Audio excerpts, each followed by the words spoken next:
ಎನ್ಆರ್ಪುರ ಸುದ್ದಿ ಸಮಾಚಾರಕ್ಕೆ ಸ್ವಾಗತ. ಇಂದು ಶನಿವಾರ. ನಾನು ಪಲ್ಲವಿ ಪ್ರಶಾಂತ್ ಅಡಗೆರೆ. ಸುದ್ದಿಗಳ ವಿವರ.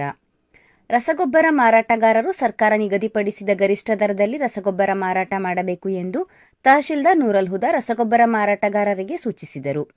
ಅವರು ಗುರುವಾರ ಇಲ್ಲಿನ ಸಹಾಯಕ ಕೃಷಿ ನಿರ್ದೇಶಕರ ಕಚೇರಿ ಸಭಾಂಗಣದಲ್ಲಿ ನಡೆದ ತಾಲೂಕಿನ ರಸಗೊಬ್ಬರ ಮಾರಾಟಗಾರರ ಸಭೆಯಲ್ಲಿ ಮಾತನಾಡಿದರು.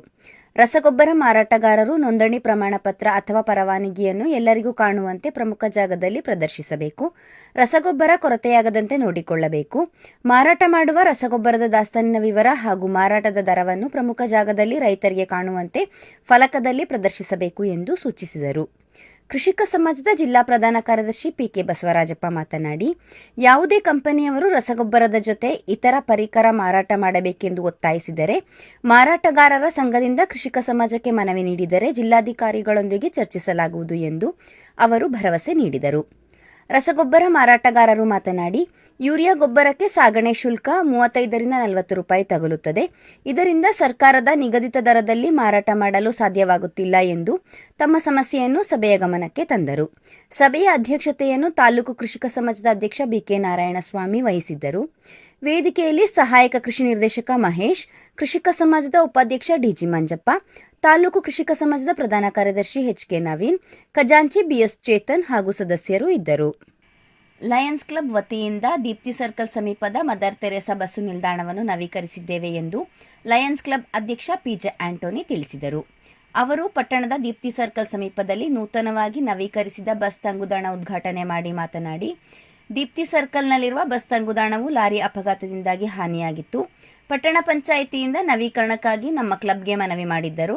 ಅದರಂತೆ ನಮ್ಮ ಲಯನ್ಸ್ ಕ್ಲಬ್ನ ಎಲ್ಲಾ ಸದಸ್ಯರುಗಳು ಸೇರಿಕೊಂಡು ನೂತನವಾಗಿ ಬಸ್ ನಿಲ್ದಾಣವನ್ನು ನವೀಕರಿಸಿದ್ದೇವೆ ಎಂದರು.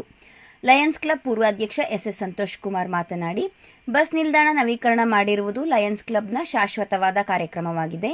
ಇಂತಹ ಹಲವಾರು ಸಮಾಜಮುಖಿ ಕಾರ್ಯಗಳನ್ನು ಮಾಡುವುದರ ಮೂಲಕ ಲಯನ್ಸ್ ಕ್ಲಬ್ ಎಲ್ಲರ ಮನದಲ್ಲಿದೆ ಎಂದರು. ಈ ಸಂದರ್ಭದಲ್ಲಿ ಪಟ್ಟಣ ಪಂಚಾಯಿತಿ ಮಾಜಿ ಅಧ್ಯಕ್ಷೆ ಜುಬೇದಾ, ಲಯನ್ಸ್ ಕ್ಲಬ್ ಪೂರ್ವಾಧ್ಯಕ್ಷರುಗಳಾದ ಎಂಪಿ ಸನ್ನಿ, ಡಿ ರಮೇಶ್, ಕಾರ್ಯದರ್ಶಿ KT Eldho, region chairman P Siju, Lions Club ಸದಸ್ಯರುಗಳಾದ ಹಂಜಾ, ಬೆನ್ನಿ, ಹರ್ಷ, ವಿಜು, ಅಬಿ, ಕಮಲ್, ಮುರಳಿ, ಜೇಮ್ಸ್ ಹಾಗೂ ಬಾಳೆಹೊನ್ನೂರು ಲಯನ್ಸ್ ಕ್ಲಬ್ನ ಸದಸ್ಯ ಮಂಜುನಾಥ್ ಮತ್ತಿತರರು ಇದ್ದರು. ಹುಟ್ಟುಹಾಕೋದು ದೊಡ್ಡ ವಿಷಯ ಅಲ್ಲ. ಸಂಸ್ಥೆ ಹುಟ್ಟುಹಾಕಿ ಅದು ಸಮಾಜದಲ್ಲಿ ಯಾವ ರೀತಿಯಲ್ಲಿ ತಮ್ಮ ಕೆಲಸ ಕಾರ್ಯವನ್ನು ನಿರ್ವಹಿಸ ಅನ್ನೋದು ತುಂಬ ಮುಖ್ಯವಾಗಿರುತ್ತೆ. ಅದರಲ್ಲೂ ಈ ಬಾರಿಯ ಅಧ್ಯಕ್ಷರಾಗಿರುವಂತಹ ಆಂಟೋನಿ ಸರ್ ಹಾಗೂ ಅವರ ಪದಾಧಿಕಾರಿಗಳು ತುಂಬನೇ ಒಂದು ವರ್ಷದಲ್ಲಿ ಅತ್ಯುತ್ತಮವಾದಂತಹ ಕಾರ್ಯಕ್ರಮವನ್ನು ಮಾಡಿದ್ದಾರೆ. ಅದರಲ್ಲೂ ಈ ಒಂದು ಬಸ್ ನಿಲ್ದಾಣ ತುಂಬ ಅತ್ಯವಶ್ಯಕತೆ ಆಗಿತ್ತು. ಯಾಕಂದರೆ ಒಬ್ಬ ಲಾರಿ ಚಾಲಕ ಆಕ್ಸಿಡೆಂಟ್ ಮಾಡಿ ಅರ್ಧಂಬರ್ಧ ಕೆಲಸವನ್ನು ಮಾಡಿ ಕೆಲಸ ನಿಲ್ಲಿಸಿ ಹೋದ ನಂತರದಲ್ಲಿ ಕೆಲಸ ಮಾಡೋಕ್ಕೆ ಆಗದೆ ಅವಶ್ಯಕತೆ ತುಂಬ ಇತ್ತು. ಹಿಂದೆ ಇದ್ದಿದ್ದು ಕೂಡ ಲಾರಿ ಡಿಕ್ಕಿಯಾಗಿ ಹಾಳಾಗಿತ್ತು. ನಮ್ಮ ಅಧ್ಯಕ್ಷ ಅವಧಿಯ ಒಂದು ಪರ್ಮನೆಂಟ್ ಪ್ರಾಜೆಕ್ಟ್ ಆಗಿ ಕೂಡ ಇದು ಒಂದು ಒಳ್ಳೆ ಪದಾಧಿಕಾರಿಗಳಿಗೆ ಸ್ನೇಹಿತರೆ ಹಾಗೂ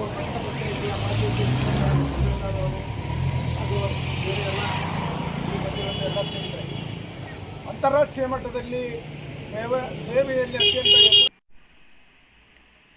ಕರ್ನಾಟಕ ಪ್ರತಿಭಾ ಅಕಾಡೆಮಿಯ ಜಿಲ್ಲಾ ಘಟಕದ ಆಶ್ರಯದಲ್ಲಿ ಪಟ್ಟಣದ ಅಂಬೇಡ್ಕರ್ ಭವನದಲ್ಲಿ ಜಿಲ್ಲಾ ಮಟ್ಟದ ಪ್ರತಿಭಾ ಪುರಸ್ಕಾರ ಸಮಾರಂಭವು ಜೂನ್ 28ರ ಭಾನುವಾರ ಅಂದರೆ ನಾಳೆ ಬೆಳಗ್ಗೆ 10:30 ಗಂಟೆಯಿಂದ ನಡೆಯಲಿದೆ ಎಂದು ಸಮಾರಂಭದ ಅಧ್ಯಕ್ಷ ಹಾಗೂ ಅಹಿಂದ ಚಿಂತಕ ಬಿಎಸ್ ಸುಬ್ರಹ್ಮಣ್ಯ ಹಾಗೂ ಮಾನವ ಬಂಧುತ್ವ ವೇದಿಕೆಯ ಶೃಂಗೇರಿ ಕ್ಷೇತ್ರ ಸಂಚಾಲಕ ಎಸಿ ಶ್ರೀನಿವಾಸ್ ತಿಳಿಸಿದರು. ಅವರು ಜಂಟಿ ಪತ್ರಿಕಾ ಹೇಳಿಕೆ ನೀಡಿ, ಈ ಪ್ರತಿಭಾ ಪುರಸ್ಕಾರ ಸಮಾರಂಭಕ್ಕೆ ಜಿಲ್ಲೆಯ 9 ತಾಲೂಕುಗಳಿಂದ 10ನೇ ತರಗತಿಯ 5 ವಿದ್ಯಾರ್ಥಿಗಳು ಹಾಗೂ ದ್ವಿತೀಯ ಪಿಯುಸಿಯ 5 ವಿದ್ಯಾರ್ಥಿಗಳು ಸೇರಿ ಪ್ರತಿ ತಾಲೂಕಿನಿಂದ 10 ಪ್ರತಿಭಾನ್ವಿತ ವಿದ್ಯಾರ್ಥಿಗಳನ್ನು ಗೌರವಿಸಲಿದ್ದೇವೆ. ಪ್ರತಿ ವರ್ಷವೂ ಜಿಲ್ಲೆಯ 90 ವಿದ್ಯಾರ್ಥಿಗಳನ್ನು ಗೌರವಿಸುವ ಕಾರ್ಯಕ್ರಮವನ್ನು ಈ ವೇದಿಕೆ ಹಮ್ಮಿಕೊಳ್ಳುತ್ತಾ ಬಂದಿದೆ. ಈ ಬಾರಿ ನರಸಿಂಹರಾಜಪುರ ತಾಲೂಕು ಆತಿಥ್ಯವನ್ನು ವಹಿಸಿಕೊಂಡಿದೆ. ಶಾಸಕ ಟಿಡಿ ರಾಜೇಗೌಡ ಉದ್ಘಾಟಿಸಲಿದ್ದಾರೆ. ರಾಜ್ಯ ಮಾನವ ಬಂಧುತ್ವ ವೇದಿಕೆಯ ರಾಜ್ಯ ಸಂಚಾಲಕ ಡಾಕ್ಟರ್ ಎಬಿ ರಾಮಚಂದ್ರಪ್ಪ ಪ್ರಾಸ್ತಾವಿಕವಾಗಿ ಮಾತನಾಡಲಿದ್ದಾರೆ. ಶಿವಮೊಗ್ಗ ಭದ್ರಾ ಕಾಡಾ ನಿಗಮದ ಅಧ್ಯಕ್ಷ ಡಾಕ್ಟರ್ ಕೆಪಿ ಅಂಶುಮಂತ್ ಪ್ರತಿಭಾನ್ವಿತರಿಗೆ ಸನ್ಮಾನಿಸಲಿದ್ದಾರೆ. ಮಾಜಿ ಸಚಿವ ಬಿಬಿ ನಿಂಗಯ್ಯ ಡಾಕ್ಟರ್ ಅಂಬೇಡ್ಕರ್ ಭಾವಚಿತ್ರಕ್ಕೆ ಪುಷ್ಪಾರ್ಚನೆ ಮಾಡಲಿದ್ದಾರೆ. ಇದೇ ಸಂದರ್ಭದಲ್ಲಿ ಹೊಡೆಯಾಲ ನಾಟಿ ವೈದ್ಯ ಡಾಕ್ಟರ್ ಎಚ್.ಸಿ. ಈಶ್ವರ್ ನಾಯಕ್ ಅವರನ್ನು ಸನ್ಮಾನಿಸಲಾಗುವುದು ಎಂದು ಅವರು ತಿಳಿಸಿದ್ದಾರೆ.